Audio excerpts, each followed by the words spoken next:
গতবার সরিষা ছিল, এই বছর সরিষা আছে। গতবার সরষে চাষ করছিলেন, হ্যাঁ। এবার শুধু ধান চাষ শুধু করছেন, ধান চাষ করছি। এই জন্য ফলনটা বেশি হয়েছে। ভালো হয়েছে। এই যে আজকের যে রোদ, যে তাপমাত্রা ছিল, মানে সারাদিন এই জমিতে ছিলেন, আমি সারাদিনই খোলা আকাশের নিচে। বাড়িতে যাই। আমরা যে রক্ত মাংসে গড়া মানুষ, এই ওনারাও কিন্তু এই রক্ত মাংস গড়া মানুষ, তারপরেও কিন্তু ওনারা এত পরিশ্রম করে যাচ্ছেন, আমরা কিন্তু ওনাদেরকে মূল্যায়ন করি না, সম্মান করি না। কারণ ওনারা যদি আজকে এই ধান, এই চাষাবাদ করে এই ফসলগুলো না ফলাইতো, আমরা কিন্তু খেতে পারতাম না, কোথায় পাইতাম? বাধ্য হয়ে কিন্তু আমাদেরকে প্রত্যেকে, আমরা 10 তলায় থাকি আর নিচতলায় থাকি, আমাদের প্রত্যেককে এই জমি কিনে জমি চাষ করে কিন্তু খেতে হয়েছে। আজকে রোদের তাপমাত্রা ছিল কিন্তু 38-39 ডিগ্রি, তার মানে বুঝতে পারছেন তো কতটা তাপমাত্রা ছিল আজকে। সেই তাপমাত্রার মাঝেই কিন্তু ওনারা কিন্তু সেই পুরো রোদের মধ্যে বা সূর্যের নিচে রোদের মধ্যে এই জমিতে কাজ করে যাচ্ছেন সেই সকাল থেকে। তার মানে বুঝতে পারেন ওনারা কতটুকু কষ্ট করে এই সোনালী ফসলগুলো তারা ফলায়।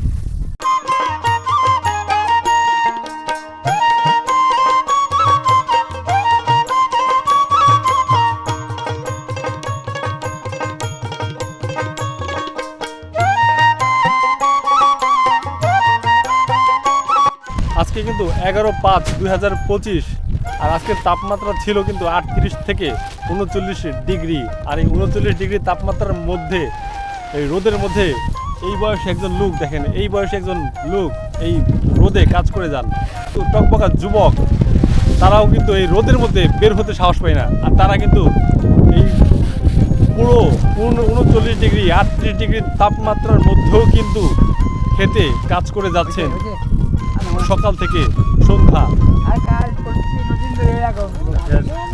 কাকা, এই যে সারাদিন কাজ করে রোদের মধ্যে কষ্ট হয় না? কষ্ট হলেও কিছু করার নাই, দিতে হয় না।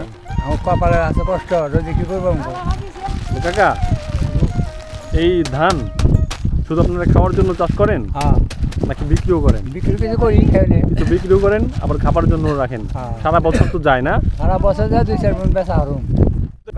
সারাদিন খাটাখাটি করে বলেই কিন্তু ওনাদের রোগবালাই অনেক কম।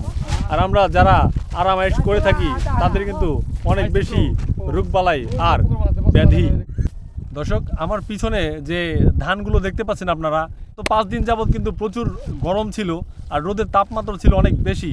তো ওনারা কী করছে, সেই সুযোগটা কিন্তু হাতছাড়া করেনি।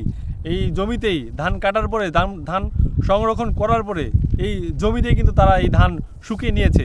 তবে এখন যে অবস্থায় আছে, যে পর্যায়ে আছে, এই 2 দিন শুকানোর পরেও কিন্তু এখন এই ধান ভাঙালে কিন্তু ভাতের জন্য চাউল উপযোগী হবে না, সেগুলো দিয়ে ভাত খাওয়া যাবে না।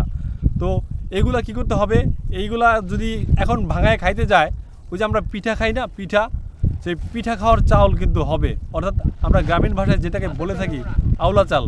অর্থাৎ এই চাউল, এই ধান নিয়ে এর মধ্যে আবার চিট আছে, যেটাকে ফলস ধান বলা হয়, সেটাকে এইভাবে কুলো দিয়ে ধান বাতাসে উড়ায় সেগুলোকে চিটাগুলো দূর করতে হবে। দূর করার পরে সেই ধান আবার পানিতে ভিজানো হবে, ভিজানোর পরে আবার সেগুলো সিদ্ধ করতে হবে, সিদ্ধ করার পর আবার সেগুলো শুকাতে হবে, শুকানোর পর ভাঙালেই পাওয়া যাবে ভাতের চাল। তখনই সেই চাল দিয়ে আমরা ভাত খেতে পারবো। বুঝতে পারলেন তো, সেই চাষাবাদ শুরু থেকে, অর্থাৎ ধান বোনা থেকে চাউল হাতে পাওয়া পর্যন্ত কতগুলো প্রসেস তাদের অতিক্রম করতে হয়।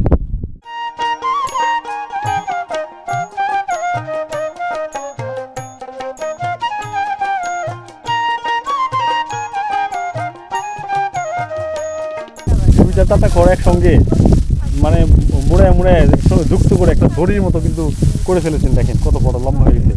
এটা ব্যবহার করা হবে, এই যে খ্যারের পালা দিচ্ছেন, মানে খ্যারের স্তম্ভ দিচ্ছেন, এটা কিন্তু প্রচুর পরিমাণে বাতাস, আপনারা দেখতে পাচ্ছেন যে বাতাস কিন্তু প্রচুর। আর এই বাতাসে যেন এই খড়গুলো উড়ে না যায়, সেই জন্যই কিন্তু ওই দড়িটা পাকানো হচ্ছে।